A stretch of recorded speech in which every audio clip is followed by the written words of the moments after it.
Selamat sore buat kita semua. Di sini saya akan menjelaskan mengenai DML, query table, data integrity, join clause, dan juga advanced query. Mulai yang pertama yaitu DML adalah subset dari SQL yang digunakan untuk memodifikasi data atau isi di dalam tabel database.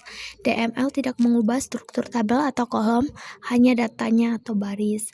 Penggunaan utama: menambah baru atau insert, menghapus data lama, delete, dan memperbarui data yang sudah ada atau update. Di sini kita boleh melihat contohnya.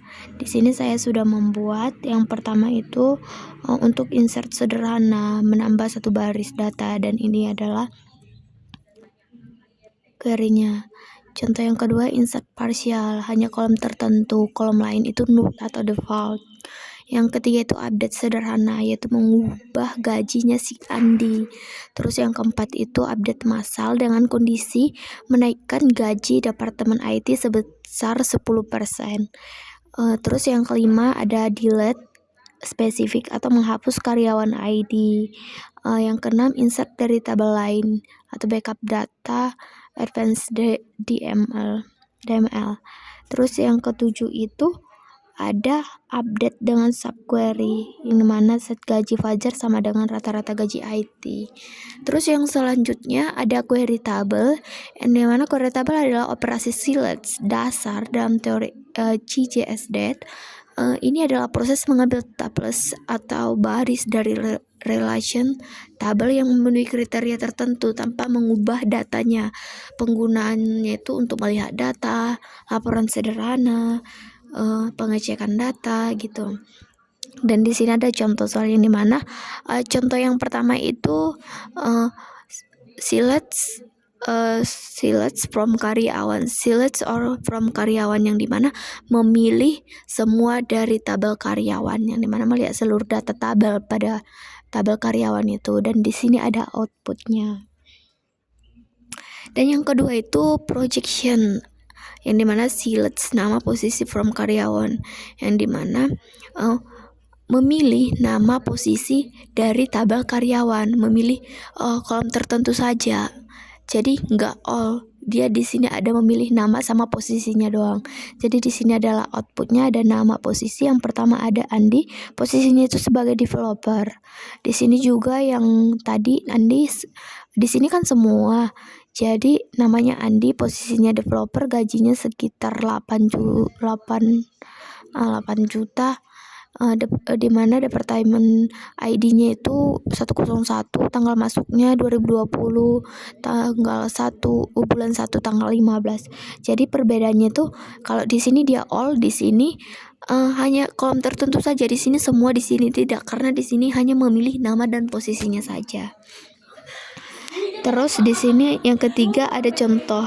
Yang ketiga itu filtering numeric, yang dimana select all from karyawan bergaji 8 juta, yang dimana memilih semua dari tabel karyawan yang dimana gajinya itu lebih besar dari 8 juta.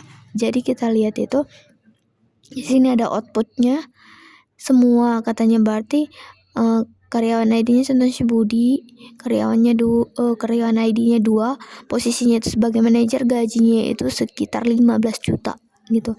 Departemen ID-nya sama kayak tadi 101, tanggal masuknya 2019 tanggal 3 bulan 10. Dan yang keempat itu filtering string dan logika operator.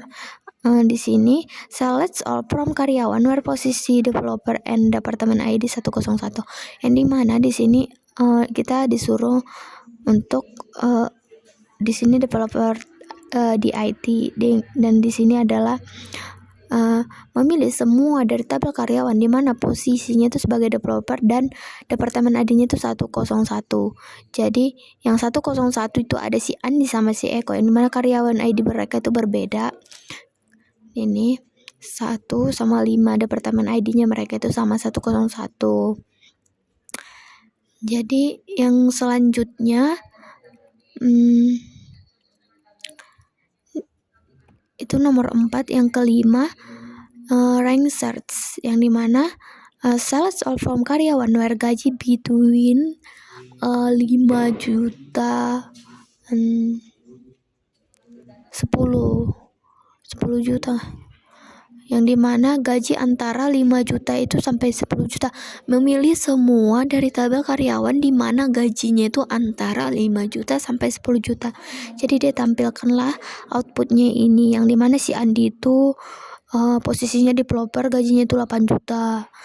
Si Citra itu gajinya 6 juta. Jadi mereka di antara 5 sampai 10 juta. Seperti si Eko, dia sebagai developer yang dimana gajinya itu 8 juta 500. Dan yang keenam ada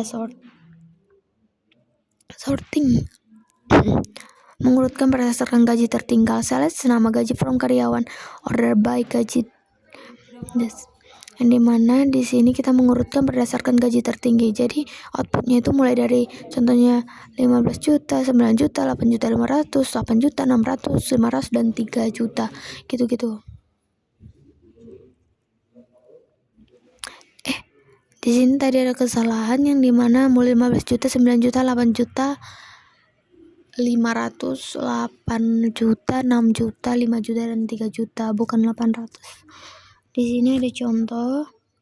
Yang ketujuh, pattern masih mencari nama berawalan A. Select all from karyawan where nama berawalannya itu huruf A, yaitu si Andi. Terus yang selanjutnya itu ada data integritas. Adalah integritas data menjamin keakuratan dan konsistensi data. Di CZD menekankan pada entity integrity atau primary key tidak boleh null atau duplikat, dan referential integrity atau foreign key harus valid, yang dimana penggunanya mencegah data sampah masuk ke database dalam SQL. Ini seringkali berupa constraint atau query pengecekan atau validasi. Kemudian di sini yang pertama itu ada select all from karyawan where department ID is null, yang dimana mencari data tidak lengkap atau melanggar integritas domain. Jadi di sini ada outputnya. Kemudian nomor 2 itu constraint testing. Ini akan error jika dijalankan karena tidak boleh ada 2 baris dengan ID yang sama. Yang nomor 3 juga kayak gitu. Constraint testing, referential integrity akan error jika dijalankan karena konsepnya itu tidak boleh input karyawan ke departemen ID 999 yang tidak ada di tabel departemen. Yang keempat itu validasi logika bisnis.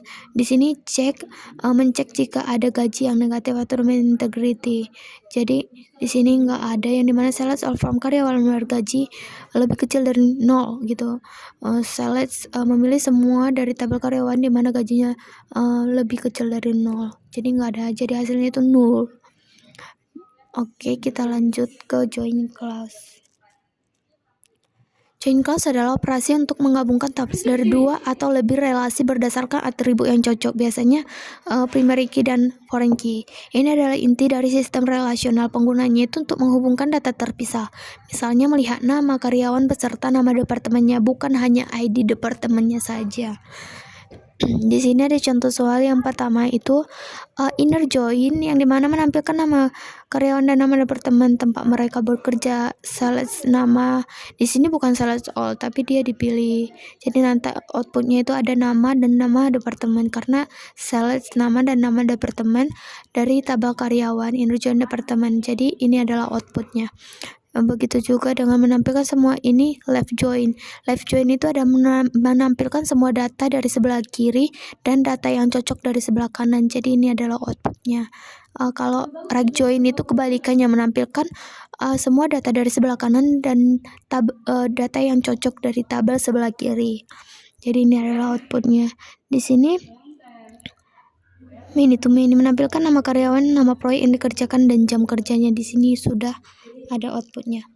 Kemudian kita lanjut ke advanced query. Advanced query adalah query tingkat lanjut melibatkan fungsi agresif, pengelompokan, grouping atau subquery, nested query, dan logika kompleks lainnya dalam buku DAT. Ini sering dibahas dalam konteks kemampuan ekspresi aljabar relasional dan kalkulus relasional. Penggunanya digunakan untuk analisis data, statistik, pelaporan manajemen, pengambilan keputusan. Contohnya itu boleh kita lihat di sini. Contohnya yang subquery di where menampilkan karyawan yang gaji lebih besar dari rata-rata gaji seluruh karyawan. Select nama gaji from karyawan di mana gaji select average gaji from karyawan, dan ini adalah outputnya. Begitu juga dengan lainnya, dan ini adalah sampai nomor 7 dan ini adalah referensinya. Cukup sekian penjelasan. Terima kasih.